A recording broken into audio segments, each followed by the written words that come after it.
Well, hey everybody. Oh my gosh. Struggle is real with technology today. I hope this works out. As you can tell, I'm not in the office. I am in San Diego at a conference, at a pitch conference, at a competition. I'm a semifinalist, and the thing is on Friday. So super excited, but we are here with a great guest today. So I'm so glad I was able to finally get a signal. Dr. Maggie, hold on. I'm going to bring you up. Hopefully you can. Let's see. I'm going to grab you here. There. Forward to this. This is a weird day, but you know, sometimes you have to go with it. Yes, I am at the pool. Hopefully we keep our signal nice and strong. There you are. Hi. You're like, where the heck is she? Oh my gosh. I just sent you a note. Okay, I'm literally. Oh, all good. Hello. I'm Let me get some almost more near light. you. Okay. Do you hear me? Yeah, I gotcha. I'm wiggling Amazing. around here poolside in San Diego, so I'm kind of near you. I could throw a really big rock and hit you. Well, congratulations. I just caught the tail end of what you were saying, getting to the finals or semifinals. Yeah. For a pitch competition on Friday for a little extra investment because we have big plans. So exciting, but I'm super more exciting. Hey there, Audrey. Glad you're here. Super excited. We had to postpone our last conversation, so I've been saving up. No, just looking really forward to all this. I'm and excited.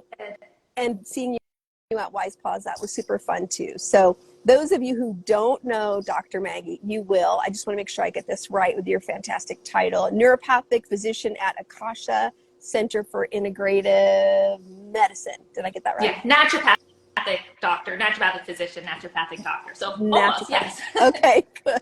All the good things. Well, we had a fun conversation with MenoLabs recently about all things perimenopause and nutrition. So I knew I had to have you on so you can share with our audience too. So we're talking today about the perimenopause perfect storm. I feel like we should have some theme music like dun, dun, dun, dun, or something like that in the background. Tell us, what does that mean to you? And tell me if my signal gets weird here, but I'm going to try to, we're going to keep going. You're good. Okay, so tell us about this perfect storm. What does that mean from your perspective? From my perspective, first, I feel like perimenopause is this neglected time in a woman's life where there's so much going on hormonally and lifestyle wise. It's affecting how women are feeling, their productivity, their mood, and it's really being lost. I think it's a real tragedy. It's really not being recognized in the healthcare community. So what do I mean by it's a perfect storm? Well, this is a time in our life when many of us are at the peak of our careers, busy with family, perhaps having more relationship challenges, like many women are going through divorces or having challenges with friendships, marriages. You know, it's this a big time in our lives. Children's growing up, maybe aging parents, children responsibilities. All of this is happening at the same time that our hormones are starting to fluctuate and be erratic. And it's sort of like this perfect storm. Like so much is going on life-wise, and it's all happening at the same time. Our estrogen is fluctuating. We may not be ovulating. Our hormones are just not moving in the same rhythm and dance that we've expected. And it just makes it harder and more challenging to deal with the life stressors.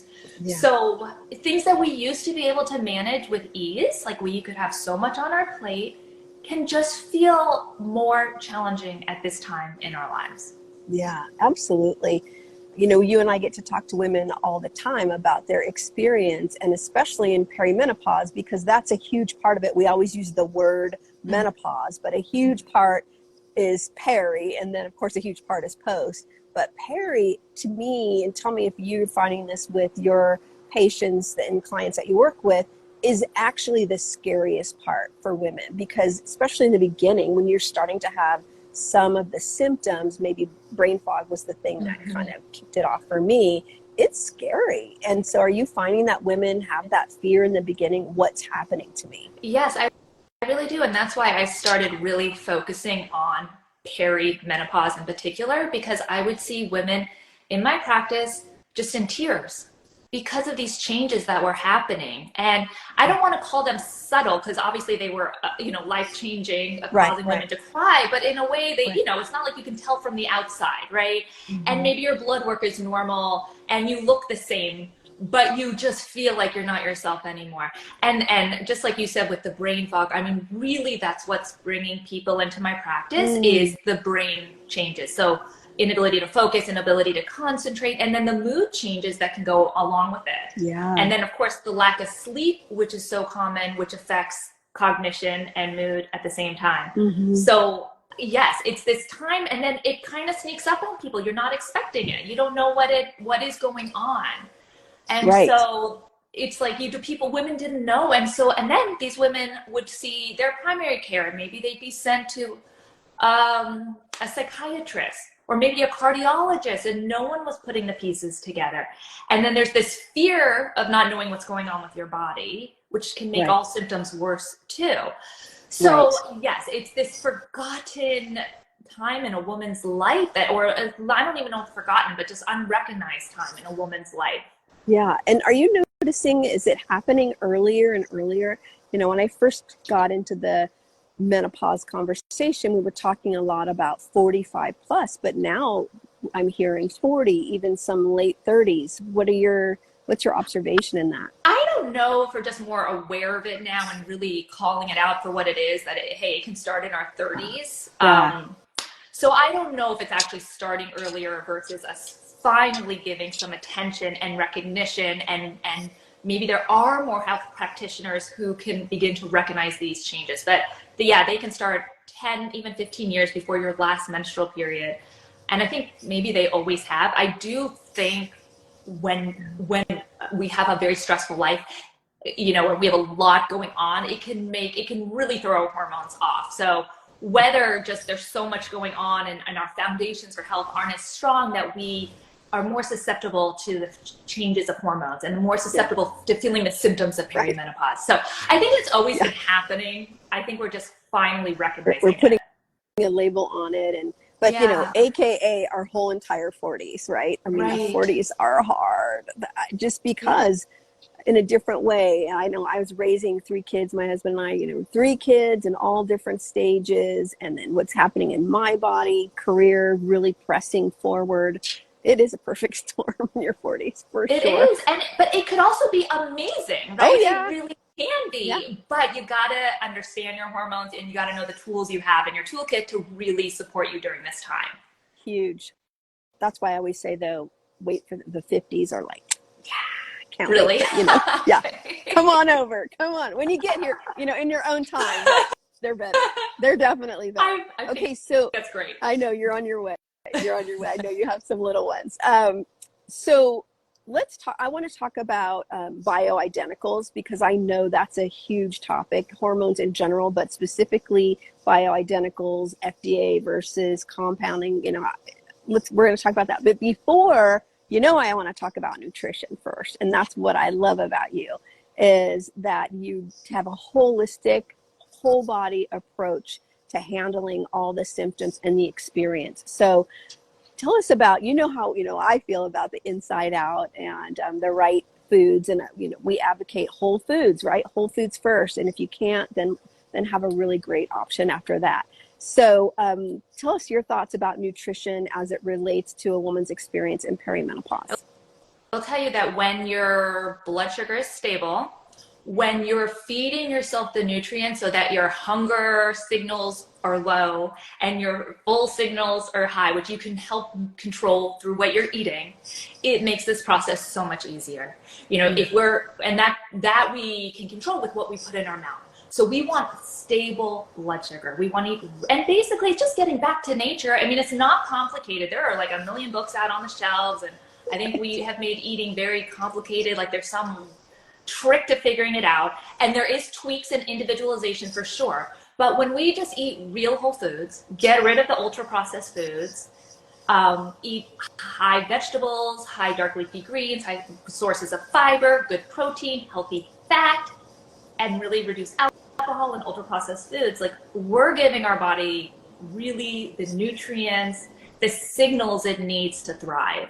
Yeah, that's so huge. And it's important, you know, women, we love things topically, and we, you know, wonderful. There's so many incredible topical things to use in midlife to make us feel better, you know, glowy, all the things, less dry. But we forget about the inside out. Let's optimize the external things, because we can pile on the external things, but if we're not putting the good stuff on the inside, we're not going to get the full benefit. Have you noticed that, or have you heard that from your patients? Absolutely. I mean, sometimes my recommendation is like, we need to start drinking water, more hydration. And people come back and their energy is better, their skin is glowing. I mean, that's not obviously all I recommend, but like simple things like that can really have a profound difference with skin health and energy. So yes, I always want to address from the inside out. And it's great to embrace both, you know, the topicals and the internals, but don't forget the inside. That's our greatest tool. Right. It's not quite as sexy as going and getting the topicals, but I don't know. I kind of find fiber sexy. I would say fiber is our BFF. Totally. And so I know having a moment. It's having a moment. And so I know, you know, you're working with MenoLabs too, who has a great fiber that you can mix and things. Our bars are super high fiber, 29 to 32% of your daily fiber in a single bar. And so why is fiber so special? I'll let you tell. I know, but I'll let you tell. Yes.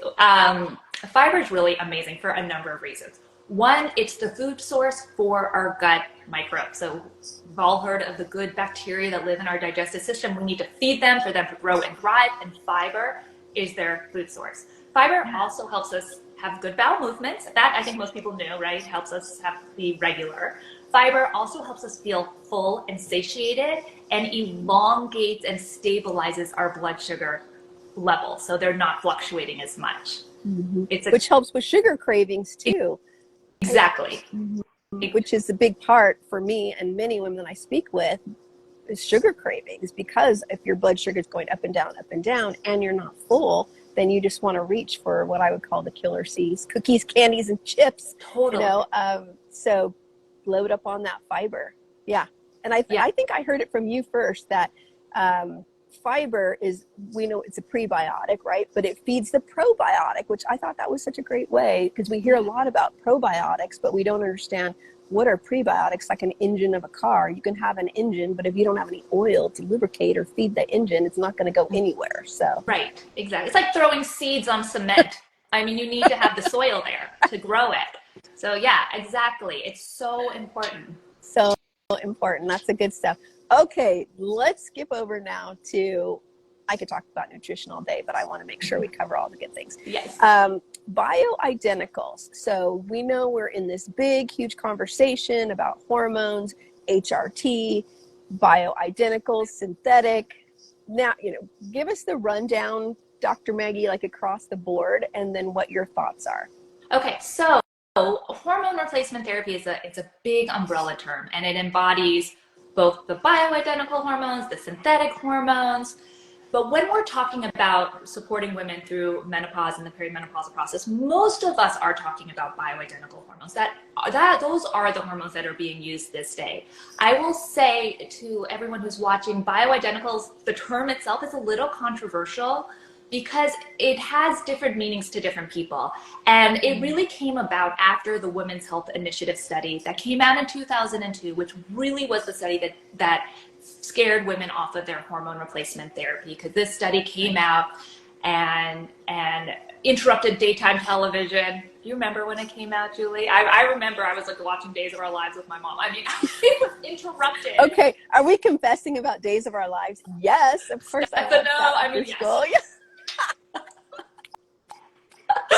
I was a fan. Anyway, daytime television, it was when like it was interrupted with, you know, news from your local broadcast was interrupted. It was very scary. Someone came, the head of the NIH or the head of the study came out and said, hormone replacement therapy causes cancer, causes heart disease. It was scary. The results came out before any doctor could read a study, before any doctor got their hand on the knowledge. So it did so much damage to women, because what we know now is that when you even look at that study, you know, it was really, the harm was more, it wasn't as scary as people thought.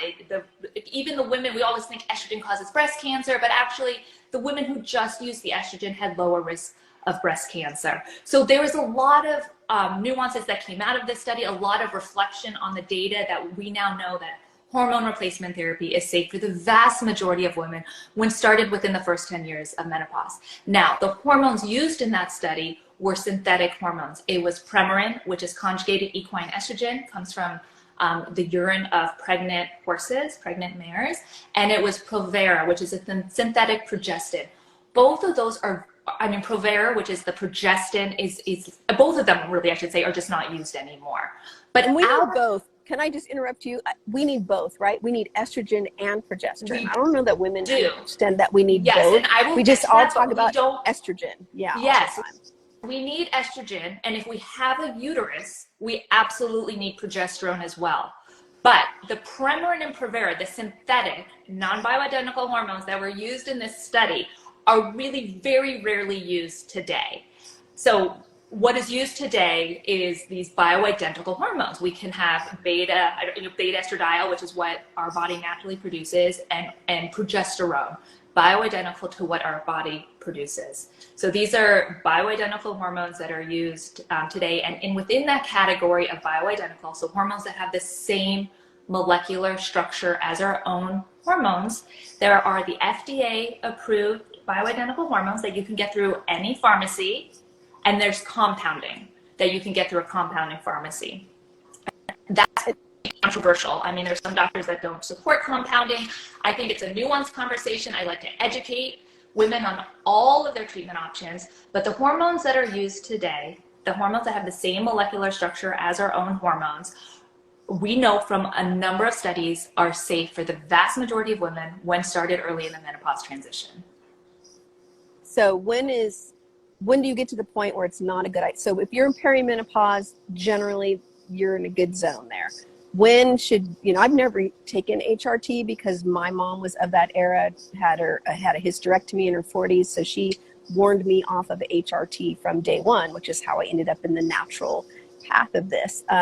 But at some point I thought, wow, maybe I'm missing out. Maybe I need HRT to protect my brain. Mm-hmm. But at 58, I feel like I'm outside the zone. What do you think? No, I think there's never a hard no either, but the guidelines say if you start within the first 10 years of menopause or before age 60, that's ideal. If you're above age 60 or past 10 years since your last menstrual period, the conversation is just a little different. What we know is the cardioprotective effects, the benefits of estrogen on your heart health is not as strong when you go past that 10-year mark. So it's just a different conversation. When was your last period? Wow, I know. I keep wanting to not forget this. It was at 51 and a half, something like that, 52, when my daughter finally stopped coming home from college with her period, making me start mine again. It happened 3 times, Maggie. I mean, I would go 6 months and I'm like, oh, I'm on the path now. And then Georgia would come home with her period. Boom. 2 days later, I would get it again 3 times. I'm like, you stay in college until I finish this. Do not come home. It's so funny isn't it amazing how our hormones can just sync up with the women in our lives? Yeah. But anyway, you're still within the safe zone of starting. Okay. I have 5 minutes to jump on the HRT train. Okay, so still, I just want a little bit of clarification. Yes. So bioidenticals versus compounding. It just means that the pharmaceutical industry has created a different HRT versus being created in a local pharmacy, but they're still, but the FDA approved version, are they synthetic or not? The FDA approved versions are still they're synthetic in the sense that they're made from a laboratory. So are the compounding. I mean, they both get their estradiol from FDA approved warehouses, but the FDA approved pharmaceuticals, the commercially available, they are dispensed into set dosing and set delivery methods that have been well studied. So for example, estradiol, you can get in a patch, you can get in a gel, you can get in a spray, you can take it orally, or you can do it via a vaginal ring called the fem ring. And And for progesterone, you could get it in a bioidentical, FDA-approved oral micronized progesterone, so in a pill. It also comes combined in a patch with estradiol, so that's another FDA-approved, commercially available product. Compounding also uses estradiol. What is the benefit of compounding, or something just to be mindful of, is you can get it in many different forms. So, for example, you can get it in cream form, you can get it in a lozenge form, you can get it in a capsule. So some women are really sensitive to inactive ingredients. So the fillers that they might use in the FDA-approved forms. So with compounding, you can kind of get rid of the inactive ingredients that they often will put into like a capsule from an FDA-approved one. You can really micromanage a dose a little bit. So it's a good option. It's really villainized by a lot of conventional doctors that compounding is dangerous. I don't think it is. I think it's practitioner dependent. I think you need to know, meaning why I think a doctor needs to educate their patients on the different options, not just necessarily push compounding, but give women, a lot of women don't know there's bioidentical FDA-approved hormones. So women need to know, hey, there's FDA-approved bioidentical hormones and there's compounding hormones. Both have pros and cons, but I think the reason why, and I think this comes back to an earlier question, like what's going on with bioidenticals, the reason why some doctors just hate that term is because it kind of came out after the Women's Health Initiative as another way to a marketing term. Like, oh, hey, like we're not using those hormones, we're using bioidentical. They're safer, they're different. They're different for sure. And I think, but as far as bioidentical hormones, I think that's why people have this cringeworthy response to it, because it really came out of it's a marketing term, not a medical term. But I think if we can all agree what it means, that these are hormones that have the same molecular structure as our own hormones. Right. And you can get them both through FDA-approved forms and compounding, then it becomes less confusing. We all are on the same page with what everything means, and then we can make educated, informed choices with what works best for us. That's so good. I really appreciate the detail behind this, because there's so much information and it can be so confusing for women. I read comments on posts on Instagram and, on our comments, and women are confused. So I think this is good detail, really good detail. And if you want more, make sure you're following Dr. Maggie at the HelloPeri, Peri, if you want to drop her some more questions there too, then we can get to today. Really, really good. Okay. Can I ask one more question I thought of when you're saying, since you're on the natural side? Okay. We're going to talk about some tips here, but yam cream, so random, but a friend of mine, when I first started this conversation, like, I'm not feeling so good, she said, oh, get some yam cream. I haven't really heard anybody talking about yam cream lately. What are your thoughts on that? So wild yam is is an herb, and in fact, wild yam is actually the source for which we take that and turn it into progesterone. Okay. But in all honesty, it's kind of marketed as your body can then take it and turn it into progesterone, but we don't really do that. I will say some people swear by it, but if you're just using wild yam cream, I mean, it doesn't seem to convert into progesterone in the body, but that's the raw material that laboratories will use to then turn it into progesterone in a lab.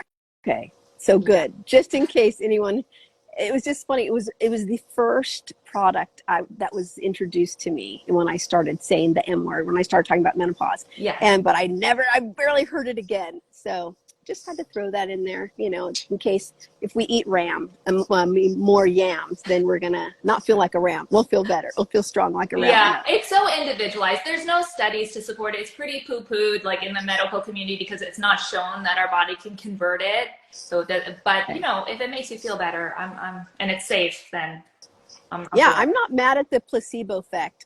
Sometimes I think a placebo is a good thing because mindset and belief can help us get through so many things. So Absolutely. I'm okay with that. Jenny says here, wild yams seem great at first, but prolong my friend's menopause. Oh, interesting. Okay. There's an experience. All right. So how about some tips, Dr. Maggie? Do you have some tips for us? Yeah, so I really recommend that everyone tracks if they're still bleeding, track your cycle and track your symptoms. Because when you can begin to recognize when you're getting your period and your symptoms, it's more empowering. You know what's happening to your body. You're less thrown for a loop when symptoms arise. You can just track it and be aware. I also think it's really important to start to know your hormones a little bit. We're not taught this. I think we're taught puberty a little bit, right? Oh, your hormones have to go a little haywire. You can have a lot of these symptoms. We're not taught about perimenopause by our doctors. I mean, for the most part, hopefully that's changing. But that's why you do what you do, right? We're sharing this knowledge. That's why you women, ladies are here listening to us. We want to get to know this so we can be really empowered. So get to know your hormones. Be familiar with estrogen, progesterone, and testosterone and what they do in the body. So if you know your hormones, track your cycles, be aware of your symptoms, it's really empowering as we approach this phase. I also think it's really important that we spend time really getting mindful with building a strong foundation of health. So that means, staying well hydrated, prioritizing and protecting our sleep. We should be getting 7 to 9 hours of uninterrupted sleep a night. Focusing on our nutrition. I know we spoke about that, but really eating real whole foods, avoiding the ultra processed foods, focus on keeping blood sugar stable. We should be moving our bodies. We need to start to lift weights and do resistance training, managing our stress. First of all, just being mindful of what we're all taking on every day and saying yes to, and just pausing before we say yes and just think, is this something that I need to do? Is this something I want to do? But also really having at our access, like our stress reducing tools, whatever that may be for you. But it's fun to explore all the options, from deep breathing exercising, meditating, journaling, tapping, if anyone has done that, can be a tool. I love tapping. We did that at Wise Pause. Isn't it amazing? I really enjoy it. Just the feeling of it, just doing it. So there's so many options for managing our stress. We all need to kind of get comfortable with what works best for us, and they can change. Also, nurturing our quality relationships, really important, and kind of being mindful if there's any toxic relationships in our life. And then finding joy and making sure we're prioritizing joy in our lives and having fun. These are the foundations of health. It makes going through this process so much easier. We can weather hormonal fluctuations so much better when we have a strong foundations of health. And lastly, I think that this is our time, right? Perimenopause, menopause, this is our time to pursue the things that light us up, that feed our soul. This is our time when we can focus on ourselves. So really think about what lights you up and what is your why. And when you feel good, which is what I'm hoping we're doing, is giving these resources and tools so you have at your access all these different ways to feel better, whether it's hormone replacement, nutrition, herbal supplements, that you have all these tools to feel good so you can truly get after the things in life that light you up. Oh, I love that. That's what we're all about, empowering and energizing women in all stages of the pause from the inside out. I love that, and it is what we eat and then what we take, but in the community that we live in and other women, and having conversations and having people support us and get where we are, whether that's your life partner or your friends even. It's so important. It just makes the whole thing better and more fun. Hey, we're going to be in this for a while. Let's have some fun. Yes. I love that. Good. Okay, so I have to wrap and ask you my favorite question. What does menopause like a boss? I'm going to change it for you, though. I'm going to say, what does perimenopause like a boss mean to you? Perimenopause like a boss means just embracing and being knowledgeable about your body. You might have symptoms, you might be experiencing changes, but if you are aware of it, which is just really being mindful, you can, it's really an empowering process. It's fun when I get giddy when I recognize a perimenopause symptom, right? Like, oh, my period came a few days earlier. I had a night sweat. I know exactly what's happening. It's empowering. We can all approach this, to me, empowered when we know our bodies and know our symptoms and know what they mean and know that we have a lot of resources to address it. Absolutely. That's so good. I love that. And I so thank you for focusing on women in perimenopause, because it is such a big part of this journey, and it's really the scary time because you don't know what's going on. When I say your body's calling you back to it, and you're like, who are you? What? I don't know you. I haven't paid attention to you for 20 years here while I've been taking care of other people. So thank you for all you do on the Fashionistas gives you like a Thank on the you. perimenopause side. So thank you, Dr. Maggie. So follow Dr. Maggie. Why don't you share all your handles where you want people to follow you? And I think Meno Labs has a special offer too. Is that Yes, right? they do. Oh, I'm gonna pull it up because it's a discount. Oh shoot, I'm sorry, my computer closed down. Give me 1 second, but I'll I tell you think where you can I think find me. I have it. Okay, It's yes, it's MenoWell okay. So actually. MenoLabs is a great company with really high quality supplements to support women during this phase. A fiber supplement, a great collagen, herbs to help support both our skin health and menopausal symptoms. So if we get 20% a discount on your first purchase at MenoLabs, use the code MenoWell20 at checkout for that. And then you can find me mostly, I'm most active on Instagram at the HelloPeri. Do a lot of information educating, and I'm really talk to my followers. So if you have questions, just DM me there. And again, I do a lot of educating for MenoLabs as well. So it's another great resource to follow. Really good. Well, thanks for all you do. I hope you'll come back on again. I always feel like these conversations, we're scratching the surface. There's always so much more, and you can talk about what's cutting edge and new and crazy and extra fun. So I would love to please come back. So thank you so much, and good luck in San Diego. Thank you. Thank you. Thank you. I'm glad the signal worked out here. And actually, things always work the way they're supposed to. Sitting out at the pool, doing the Meno Lounge with Dr. Maggie. Like, how could it get any better? So there you go. Thank you. Bye, Julie. Be well, everybody. Thanks again. Bye. Talk to you soon. Bye-bye.